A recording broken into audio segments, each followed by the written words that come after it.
அஸ்ஸலாமு அலைக்கும் ஃப்ரெண்ட்ஸ். எல்லா புகழும் இறைவனுக்கே. இன்றைக்கி என்ன டாபிக் அப்படின்னு பார்த்தீங்கன்னாக்கா, கம்மியான வருமானத்துலேயும் நம்ம பணத்தை சேமிக்கலாம் அப்படின்றது தான் டாபிக் இன்றைக்கி. அதில் கொஞ்சம் சில தவறுகள், ஒரு 4-5 தவறுகள் பார்த்தீங்கன்னாக்கா, அது தவிர்த்தோம் அப்படின்னாக்கா நம்மளும் காசை மிச்சப்படுத்தலாம், சேமிக்கலாம். நம்ம கையிலையும் காசு இருக்கும், அமௌண்ட்ஸ் இருக்கும். அது எப்படின்றத நான் உங்களுக்கு சொல்கிறேன். ஃபஸ்ட்டு பாயிண்ட்டு இருக்கிறதுலே ஃபஸ்ட்டு பாயிண்ட் இது தாங்க, ஆடம்பர செலவு. ஆமாங்க, என்னடா எடுத்தோடனே ஆடம்பர செலவு அப்படின்னு சொல்கிறேன்னு பார்க்காதீங்க. ஆமாங்க, உண்மையிலுமே இப்போ நிறைய பேர் பார்த்தீங்கன்னாக்கா ஆடம்பர செலவுக்கு தாங்க இப்போ நிறையா இம்பார்ட்டன்ஸ் தராங்க. நம்மள்கிட்ட கார் இருந்துச்சு, இல்லை நல்லா பெரிய வீடு இருந்தால் தான் நம்மளை மதிக்கிறாங்க, கார் இருந்தால் தான் மதிக்கிறாங்க. நம்ம ஒரு ஷர்ட்டு இவ்வளோ ஒரு சின்ன விலையில் போட்டால் இன்னும் இவ்வளோ விலை கம்மியாக போடுறாங்க அப்படின்ட்டு சொல்லுவாங்கன்றதுனால நம்ம ரேஞ்ச் என்ன அப்படின்னு சொல்லிட்டு 1000-2000க்கு ஷர்ட்டு வாங்கி போடுறது. இதெல்லாம் பார்த்தீங்கன்னா மற்றவங்களுக்கு அது எப்படிங்க, மற்றவங்களுக்கு பார்க்கறதுக்காக நம்ம அந்த ஆடம்பர செலவு பண்ணிட்டா கண்டிப்பாக அதை நம்ம மிச்சப்படுத்த முடியாதுங்க. நம்ம கடனாளியாக தான் ஆகும். அதில் மிச்சப்படுறதுக்கு ஒன்றுமே இருக்காதுங்க. எப்போ நம்ம மற்றவங்களுக்காக நம்ம ஃபஸ்ட்டு யோசிக்கணும், அந்த பொருள் நம்மளுக்கு தேவையா அப்படின்றதே யாரும் யோசிக்க மாட்டேன்றாங்க. இது வச்சா நம்மளுக்கு ஒரு மரியாதை கிடைக்கும், 4 பேர் இடத்துல ஒரு கெத்து கிடைக்கும், ஒரு பெருமையாக பேசிக்கலாம், பெருமைக்கு பேசிக்கலாம் அப்படின்ட்டு நிறையா பேர் யோசித்து சில விஷயங்கள் பண்ணுறாங்க. உண்மையாக சொல்கிறாங்க, பெருமைக்கு நம்ம வாங்கி வச்சு அது நம்மளுக்கு அது உகந்ததா, நம்ம அது கடன் வாங்கி அந்த பெருமை சேர்த்துக்கிறாங்க. நான் என்ன சொல்கிறேன், கடன் வாங்கி அந்த பெருமை அடிச்சுக்கணுன்றது எனக்கு ஏதோ நல்லதுன்னு பண்ணலங்க. ஏன்னாக்கா நம்ம இது என்ன அப்படின்னு நம்ம முதல்ல பார்க்கணுங்க.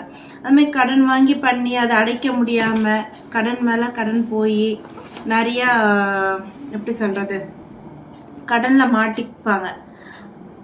அது தவிர்க்கலாம் இல்லையா? ஃபஸ்ட்டு பாயிண்ட் இது.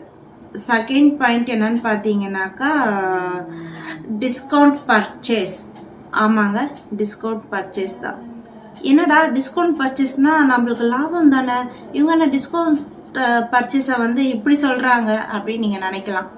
ஆமாங்க, ஒரு ஷர்ட்டு பார்த்தீங்கன்னா 1000 ரூபாய் விலைன்னு போட்டிருப்பாங்க, ஆனால் கொடுக்குறது 500 ரூபாய். அது டிஸ்கவுண்ட் அப்படின்னு சொல்லுவாங்க. அது நம்மளுக்கு தேவையா, இது இத்தனை நாளைக்கு தான் இருக்கும், அதுக்கப்புறம் இருக்காது அப்படின்னு சொல்லி உங்கள் ஆசையை தூண்டுறாங்க. வாங்க வைக்கிறதுக்கு உங்கள் ஆசையை என்ன பண்ணுறாங்க, தூண்டுறாங்க. அதுக்கப்புறம் போனால் ஐயோ அந்த ரேட் கிடைக்காதே, அது பிராண்டட் ஆச்சு அப்படின்ட்டு நீங்களும் போய் என்ன பண்ணிடுறீங்க, அது உங்களுக்கு அந்த டைமுக்கு தேவையான்றதே என்ன பண்ண மாட்டேறீங்க, யோசிக்கவே மாட்டேன்றீங்க. டிஸ்கவுண்ட்டு அந்த அவ்வளோ விலை இவ்வளோ கம்மி, நம்மளுக்கு இருக்கட்டும் வாங்கி வச்சு என்ன பண்ணுவீங்க, அந்த 500 ரூபாய்க்கு அப்போதைக்கு போயிட்டு வாங்கிட்டு ரூமில் சும்மா தான் என்ன பண்ணுவீங்க, பூட்டி வச்சுருப்பீங்க. ஏதோ ஒரு இடத்துல ஏதோ ஒரு பொருள், ஷர்ட்டுனாலும் நம்ம ஏதோ ஒரு யூஸ் பண்ணிக்கலாம்னு வச்சுக்கோங்க. இது ஏதோ ஒரு பொருள் டிஸ்கவுண்ட்டில் வாங்கி என்ன பண்ணுறீங்கன்னா, சும்மா வாங்கி அப்படியே ஒரு ஓரமாக அந்த பொருள் கடந்துட்டுருக்கும். என்னன்னாக்கா டிஸ்கவுண்ட்டில் வாங்கினேன், இவ்வளோ பெரிய விலையே இவ்வளோ கம்மிக்கு வாங்கினேன் அப்படின்னு நம்ம சொல்லிக்கலாம். பட் நமக்கு அந்த பொருள் தேவையான்றதே நம்ம என்ன பண்ணியிருக்க மாட்டோம், யோசிச்சுருந்துருக்க மாட்டோம். நம்ம என்னன்னா டிஸ்கவுண்ட்டில் வாங்கணும். பாதி பேர் இது ஒரு மாயாஜாலைங்க. இது டிஸ்கவுண்ட்றதே ஒரு மாயாஜாலை தான். மக்களை தூண்டி இழுத்து அதை எப்படி இது பண்ணலான்றது தான் அவங்களோட இது பார்ப்பாங்க. நம்ம தாங்க கவனமாக இருக்கணும். நிறையா மக்களை நிறைய இது பண்ணிகிட்ருக்காங்க.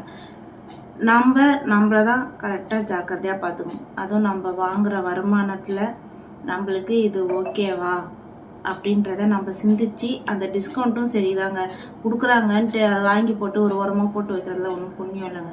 நம்மளுக்கு தேவையான்றதை யோசித்து சிந்திச்சு செயல்பட்டிங்கன்னா அதுவும் நம்மளுக்கு அது ஒரு யூஸ்ஃபுல்லாக தாங்க இருக்கும். நெக்ஸ்ட் என்னன்னு பார்த்தீங்கன்னா, வட்டிக்கு வாங்குறதுங்க. வட்டிக்கு வாங்குறது எங்கள் இதில் வந்து பார்த்தீங்கன்னா முஸ்லீம்ஸில் பார்த்தீங்கன்னா வட்டிக்கு வாங்குறது வந்து ஹராமுன்னு சொல்லுவாங்க. முஸ்லீம்ஸ்லங்க எல்லாருக்குமே அது பொது தான். ஏன் அப்படின்னு கேட்குறீங்கனாக்கா, வட்டி வந்து ஒரு மனுஷங்களை வந்து அழிச்சிடுங்க. அது சும்மாலாம் சொல்லிட்டு போலங்க யாருமே வட்டி வாங்காதீங்க அப்படின்ட்டு. வட்டி வாங்குறது வந்து எதுக்கு வாங்கலாம் ஃபஸ்ட்டு நான் அது சொல்லிடுறேன். எதுக்கு வாங்கலாம், எதுக்கு வாங்கக்கூடாது. ஃபஸ்ட்டு வாங்குறதே தப்பு. பட் வேறு வழி இல்லை, சில பேருக்கு வேறு வழி இல்லைன்னாக்கா அது எதுக்கு இம்பார்ட்டன்ஸ் கொடுத்து வாங்கலைன்னா 2 விஷயம் தாங்க. ஒன்று, வீடு கட்டுறீங்க அப்படின்னாக்கா வட்டி வாங்கலாம். அது உங்களுக்கு தேவைன்னாக்கா கம்மியாக எங்கே கொடுக்குறாங்களோ அவங்க பார்த்து ஒன்று வாங்கலாம்.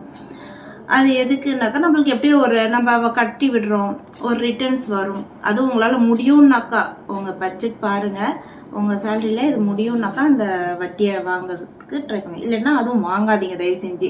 நான் எப்போவுமே வட்டிக்கு வாங்குங்கன்னு சொல்லிட்டு ரெக்கமெண்ட் பண்ணுற ஆள் நான் கிடையாது. பட் உங்களால் உங்கள் சேலரியில் அது வாங்கினா திருப்பி அடைக்க முடியுமான்னு பார்த்து அந்த வட்டியை வாங்குங்க. ஃபஸ்ட்டு பாயிண்ட்டு, அது வாங்கினா அடைக்க முடியுமான்றதை யோசிச்சுங்க. செகண்ட் என்ன அப்படின்னு பார்த்தீங்கன்னா, ஸ்டடீஸ்க்கு நம்ம வாங்கலாங்க. ஏன்னா எப்படியும் நம்ம படித்து முடித்து வேலைக்கு போக போகிறோம். அது எப்போவுமே நம்மளுக்கு நிலையாத செல்வங்க படிப்பு. அந்த படிப்புக்கு நம்ம செலவு பண்ணுறது எனக்கு தெரிஞ்சு அது தப்பு இல்லைன்னு நான் நினைக்கிறேங்க. அதுக்கு அது வந்து வாங்கலாம். ஏன்னா அது எப்படியும் நம்ம படித்து முடிச்ச பிறகு என்ன பண்ண போகிறோம், வேலைக்கு போக போகிறோம். வேலை வந்தால் சேலரி வந்தால் நம்ம அந்த கடனை அடைக்க போகிறோம். ஸோ அதுவும் எனக்கு தெரிஞ்சு இந்த 2 விஷயத்துக்கு தவிர்க்க முடியாவிட்டால் மட்டும்தாங்க. நல்லா நோட் பண்ணிக்கோங்க. நான் வட்டிக்கு சப்போர்ட் பண்ணலை. வட்டி வேறு வழி இல்லை, ஸ்டடீஸ் நம்மளுக்கு இம்பார்ட்டன்ட் லைஃப்பில் அப்படின்ற பட்சத்தில் அதை நீங்கள் மூவ் ஆன் பண்ணிக்கலாங்க. அதுவும் உங்களோட சேல்ரி அதுக்கெல்லாம் உகந்ததுன்னா நீங்கள் தாராளமாக வாங்கலாம். மற்றபடி வேறு யாருக்குமே என்னோட கருத்து என்னென்னா, வட்டி வாங்குறது வந்து வாங்கவே வேண்டாம். வாங்குறது இல்லை, வாங்கவே வேண்டான்றது என்னோட கருத்துங்க. பாதி பேர் என்ன பண்ணுவாங்கன்னா, இஎம்ஐயில் வந்து நிறைய பொருள் வீட்டுக்கு ஃப்ரிட்ஜு, வாஷிங் மிஷின் அது இதுன்னு வாங்கி போட்டுருவாங்க. அப்புறம் அது கட்ட முடியாமல் தவிப்பாங்க. சில பேர் வந்து அதை சீஸ் பண்ணி அதை எடுத்துகிட்டு போகிறாங்க. அதெல்லாம் எவ்வளோ தவறான விஷயங்கள் பாருங்கள். நம்மள்கிட்ட என்ன அது முடியும். நான் என்ன சொல்கிறேன், அந்த இஎம்ஐ கட்டுற காசை நீங்கள் சேர்த்து வச்சு அதுக்கப்புறம் நீங்கள் அந்த பொருளை வாங்குங்க. அது என்ன 1 இயர் ஆனால் டிலே ஆனால் வாங்கிட்டு போட்டுங்க. டிலே ஆனாலும் பரவாயில்ல, நீங்கள் அந்த சேர்த்து வச்சு நீங்கள் வாங்குங்க. ஃபுல் கேஷ் கொடுத்து வாங்குற பழக்கம் வச்சுக்கோங்க. இஎம்ஐயில் வாங்குறது பழக்கத்தை நிப்பாட்டினீங்கன்னா நல்லா இருக்கும்ன்றது என்னோட கருத்து. அதுக்கப்புறம் பார்த்தீங்கன்னாக்கா டிஸ்கவுண்ட்டு, வட்டி வாங்குறது. அப்புறமேட்டு வந்து பார்த்தீங்கன்னா மொபைல்லையே ரீசார்ஜ்ன்றேன் சாரிங்க, மொபைல்லையே வந்து பார்த்தீங்கன்னாக்கா எங்கே பார்த்தாலும் அமௌண்ட் பே பண்ணுறது. ஆமாங்க, அந்த மிஸ்டேக் நானும் பண்ணியிருக்கேன். இது நான் பண்ண மிஸ்டேக் தான். இது என்னோட அனுபவம் நான் சொல்கிறேன் பாருங்களா. எங்கள் ஹஸ்பண்ட் வந்து எனக்கு வந்து ஒரு 2000 என் அக்கௌண்ட்டில் போட்டாங்க. எனக்கு அப்போது சரி 2000 இருக்கே நம்ம அக்கௌண்ட்லன்ட்டு என்ன பண்ணேன், பையனை கூட்டிகிட்டு மாலுக்கு சில இடத்துக்கு போனப்போ என்ன பண்ணிட்டேன், சரி நம்ம அக்கௌண்ட்டில் வந்து 2000 இருக்கே, நம்ம இது பண்ணுவோம், ஜிபே பண்ணுவோம், ஸ்கேன் பண்ணுவோம்னு பண்ணிட்டேன். அப்புறம் வீட்டுக்கு வந்து பார்த்தா வெறும் இதில் பார்த்தீங்கன்னாக்கா 300 சம்திங் தாங்க இருக்குது. என்னடா பண்ண அப்படின்னு யோசிக்கிறப்ப தாங்க எனக்கே தெரியுது, ஓ நம்ம இவ்வளோ செலவு பண்ணிட்டோமோ அப்படின்றது எனக்கு அந்த இடத்துல தாங்க ரிலைஸே ஆச்சு.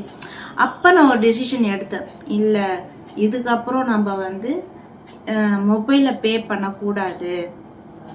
நம்ம கையில் அமௌண்ட் எடுத்துகிட்டு போனால் தாங்க என்ன செலவு பண்ணுறோம், எவ்வளோ கையில் இருக்குது, எவ்வளோ நம்ம என்ன பண்ணுறோன்றதே நம்மளுக்கு தெளிவு தெரியும். மொபைலில் இருந்து நீங்கள் எந்த பே பண்ணாலும் ஜிபே பண்ணாலும் நம்மளுக்கு தெரிய மாட்டேங்குதுங்க, உண்மையாகவே தெரிய மாட்டேங்குது. நம்ம கையில் அமௌண்ட் வச்சுக்கிட்டு சில விஷயத்துங்களுக்கெல்லாம் நம்ம கையில் அமௌண்ட் வச்சு செலவு பண்ணாதாங்க நம்ம என்ன பண்ணுறோம் என்ன பண்ணலைன்றதே நம்மளுக்கு தெரியுதுங்க நம்மளுக்கு. அப்போ தான் உங்களுக்கு அது சரி நம்ம இவ்வளோ செலவு பண்ணியிருக்கோம், இது அதிகம், இது வந்து நம்ம கம்மி பண்ணிக்கலாம் அப்படின்ற மாதிரி ஒரு எண்ணமே உங்களுக்கு வரும். அது கொஞ்சம் நீங்கள் பார்த்து பண்ணுங்க அந்த இது, ஓகேங்களா. எதுக்கு பண்ணலன்னா நிறைய விஷயத்துக்கு ஜிபே அது மாதிரி பண்ணாதீங்க. சில விஷயத்துக்கு கையில் காசு இருக்கிறது ரொம்ப நல்லதுங்க. கையில் காசு வச்சுட்டு அதுக்கப்புறம் நீங்கள் என்ன செலவு பண்ணணுன்ட்டு செலவு பண்ணுங்க, ஓகேங்களா.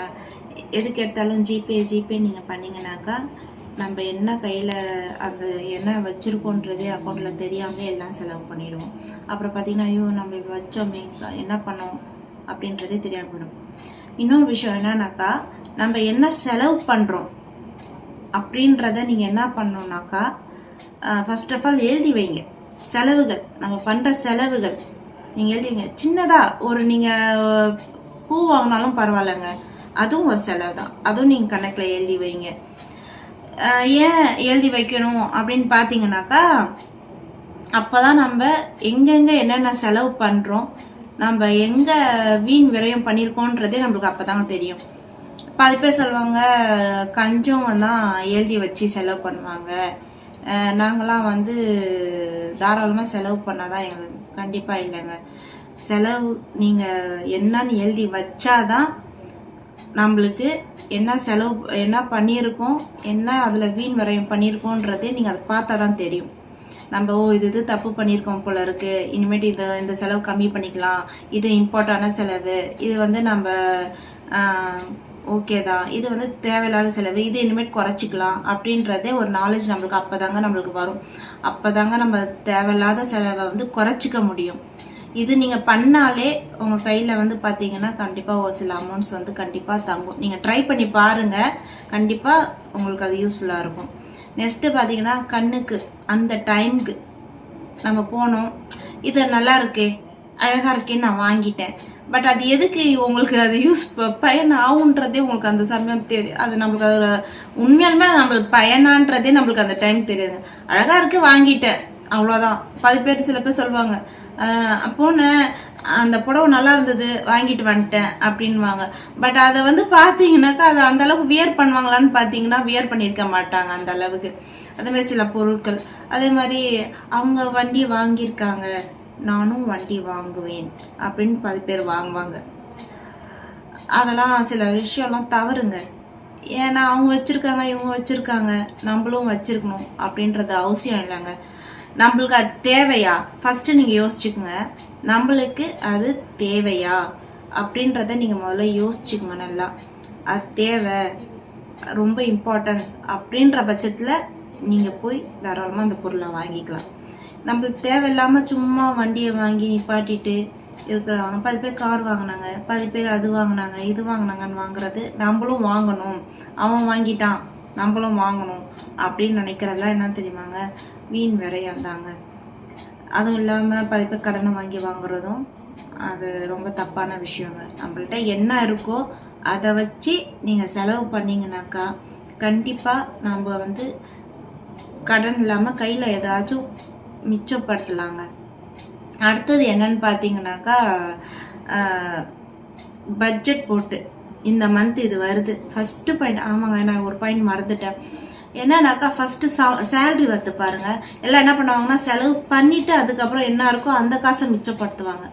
ஆனால் நான் என்ன சொல்கிறேன்னா ஃபஸ்ட்டு வருது பாருங்கள் சேல்ரி, அதில் நீங்கள் என்ன சேமிக்கணுமோ சேமித்து அதுக்கப்புறம் என்ன பண்ண இருக்கோ அதில் செலவு பண்ண பாருங்கள். கண்டிப்பாக நீங்கள் அதுக்கு எப்படின்னாக்கா அது உங்களுக்கு யூஸ்ஃபுல்லாக இருக்கும். நீங்கள் அதை வேணால் ட்ரை பண்ணி பாருங்களா. நான் ட்ரை பண்ணியிருக்கேன், அது எனக்கு கண்டிப்பாக யூஸ்ஃபுல்லாக இருந்திருக்கு. நீங்களும் ட்ரை பண்ணுங்கள். ஏன்னா நான் ஒரு டைம் என்ன பண்ணேன்னா செலவு பண்ணிவிட்டு அதுக்கப்புறம் நான் மிச்சம் பண்ணணும்னு நினச்சேங்க. அது ஒரு பாயிண்ட் ஆஃப் வியூவில் நான் பண்ண தப்பு. அது ரியலைஸ் பண்ணி தான் நான் இந்த மாதிரி மாறினேன். அது நல்லா அது யூஸ்ஃபுல்லாக இருந்தது எனக்கு. நீங்களும் கண்டிப்பாக ட்ரை பண்ணுங்கள். கண்டிப்பாக அது 100% ஒர்க் ஆகும் உங்களுக்கும். ஃபஸ்ட்டு வந்த சேலரியில் அமௌண்ட் உங்களுக்கானது கொஞ்சம் எடுத்து நீங்கள் சேவிங்ஸில் போட்டுட்டு, என்ன சேவிங் பண்ணுங்க அதை சேவிங்ஸில் போட்டுட்டு அதுக்கப்புறம் மீதி இருக்க பணத்தை நீங்கள் என்ன செலவு பண்ணலாம் லிஸ்ட் அவுட் பண்ணுங்கள், கணக்கு பண்ணுங்கள்.